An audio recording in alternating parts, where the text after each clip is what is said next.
Bonjour, aujourd'hui je réponds à la question de Béatrice qui m'a demandé si j'avais eu d'autres métiers que celui que j'exerce aujourd'hui. Et donc merci déjà d'une Béatrice, et de deux je réponds à la question par oui. Oui, j'ai eu d'autres expériences professionnelles. Et donc ça va me permettre un peu de présenter un peu plus à vous et de vous parler un peu de mon parcours professionnel. Donc oui, j'ai eu d'autres métiers et en même temps cette envie de cliquer, on va dire, je l'ai en moi depuis plus de 20 ans.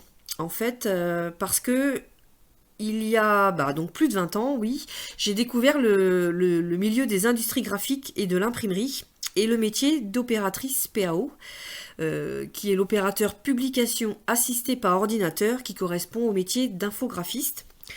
Donc, quand j'ai découvert ce milieu dans les imprimeries, les journaux, les agences de com, etc., je trouvais ce métier très enrichissant, très passionnant. En plus d'être créatif, en plus. Donc, c'était vraiment un métier, au final, oui, qui m'a beaucoup plu et qui était très enrichissant. J'ai commencé d'abord par valider mon projet, comme on dit. Donc j'ai commencé par faire des stages dans ce domaine, dans un peu tous les domaines, on va dire, de la chaîne graphique. Donc j'ai découvert petit à petit ce métier pour valider donc que j'aimais bien ce métier. J'avais même fait une petite formation d'un mois, toute minus, pour commencer à appréhender et découvrir un peu l'environnement informatique, les logiciels graphiques. Et donc, c'est vrai que depuis ce temps-là, tout de suite d'ailleurs, quand j'ai découvert ça, je trouvais ça génial en fait, et très, comme je disais, très enrichissant. J'ai continué, et donc j'ai validé mon projet professionnel et je suis rentrée en formation. Et pendant un an, j'ai passé mon BEP préparation de la forme imprimante industrie graphique en un an, en candidat libre, donc. Le temps de monter le projet et de passer ce BEP, déjà pendant 2 ans, j'avais déjà quand même eu pas mal d'expérience en stage. Mais le stage reste de l'expérience et en plus justement, j'avais fait beaucoup de stages et dans des domaines différents. Dans des journaux, j'avais fait des services intégrés de communication, dans des imprimeries, évidemment, dans des agences et dans des boîtes de communication, etc., etc. Ça a fait une multitude d'expériences, en fait, très enrichissantes et c'était génial. Et donc, à la suite de ça, j'ai continué, parce que ça me plaisait toujours et j'avais envie d'aller plus loin. Donc, j'ai passé un bac pro en alternance, donc une semaine sur deux, une semaine à l'école, une semaine dans une petite imprimerie de labeur. Pardon, dans une petite imprimerie de labeur, donc une imprimerie familiale en plus, donc j'étais polyvalente.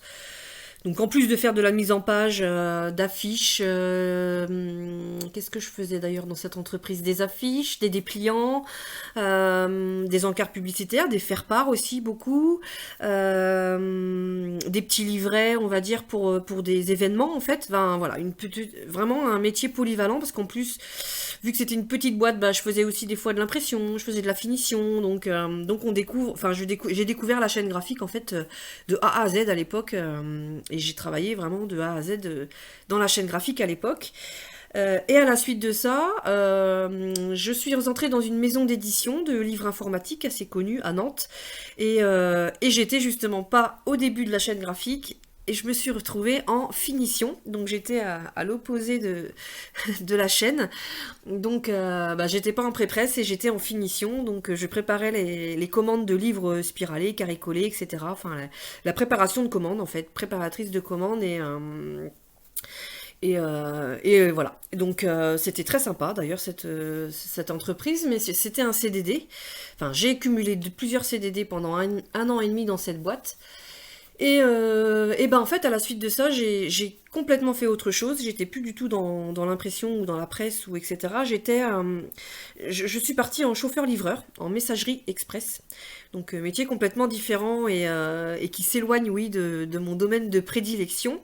Mais pendant ce temps-là, pendant ces deux CDI de chauffeur-livreur, j'ai quand même continué à cliquer. Donc c'est ça aujourd'hui qui fait que je sais que j'aime ce métier, c'est que pendant ces emplois, j'ai toujours continué, par exemple, les diaporamas vidéo et les diaporamas photos, qu'on appelle aussi quand il y a un mariage, un anniversaire, qui c'est qu'on appelle Allô Céline, est-ce que tu peux nous faire le petit diapo de la vie de tonton Dédé pour samedi prochain? Bon bah ok, hop, c'est parti, envoie-moi les photos.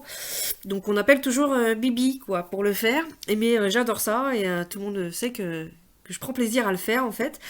Et puis bah aussi de cliquer, on m'a demandé aussi de faire des affiches par exemple, on me demandait de faire des petites affichettes, des logos aussi, il y a eu l'occasion. Enfin donc voilà, donc pendant cette période de CDI de chauffeur-livreur que j'ai eu, j'ai continué à cliquer, donc c'était quand même resté en moi. Et je sais de toute façon, même pendant cette période, qu'un jour je retournerai vers cet emploi.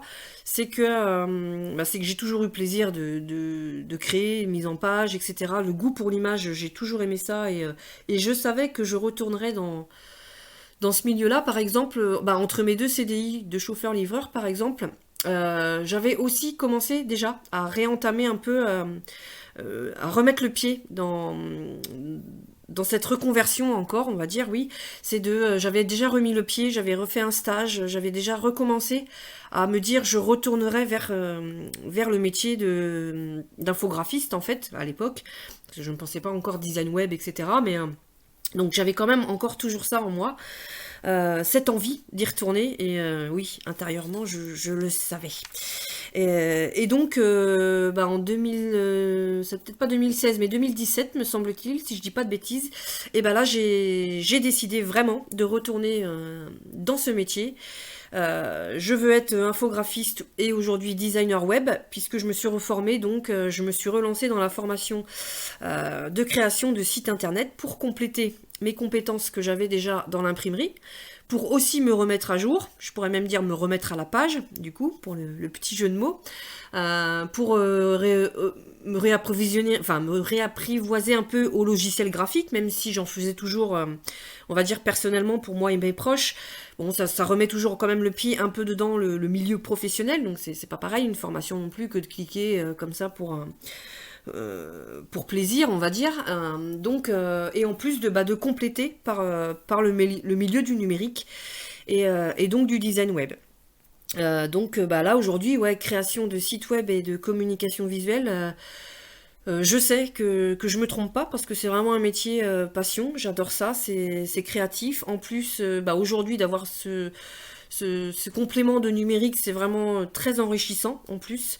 J'en apprends tous les jours et je pense que toute ma vie, si je fais ce métier-là, je en apprendrai tous les jours, mais toute ma vie en fait, puisque c'est tellement varié, tellement riche de compétences et de connaissances qu'en fait on en apprend, et c'est pour ça qu'on s'ennuie pas aussi, et que les métiers aussi, avec d'ailleurs grâce à vous, mes clients, c'est aussi pour ça que c'est passionnant, c'est que chaque projet est différent, chaque personne est différente, avec des goûts différents, donc faut s'adapter, faut conseiller, etc. Donc voilà, le traitement de texte, image, les couleurs, pour plein de raisons, en fait, ça pourrait faire l'occasion d'une autre vidéo d'ailleurs, le pourquoi, qu'est-ce que j'aime dans mon métier, mais parce que j'en aurais pour un petit moment à vous en parler, donc je vais vous laisser tranquille, ça fait déjà presque 10 minutes. Donc voilà, merci Béatrice pour cette question, qui m'a permis de m'étaler un petit peu. Et j'espère que ça vous aura plu, que vous en savez un peu plus sur moi. Je vous souhaite en attendant un bon dimanche. Et comme on dit chez les Jones en Bretagne, hein, Kenavo les poteaux. Je vous embrasse et à bientôt.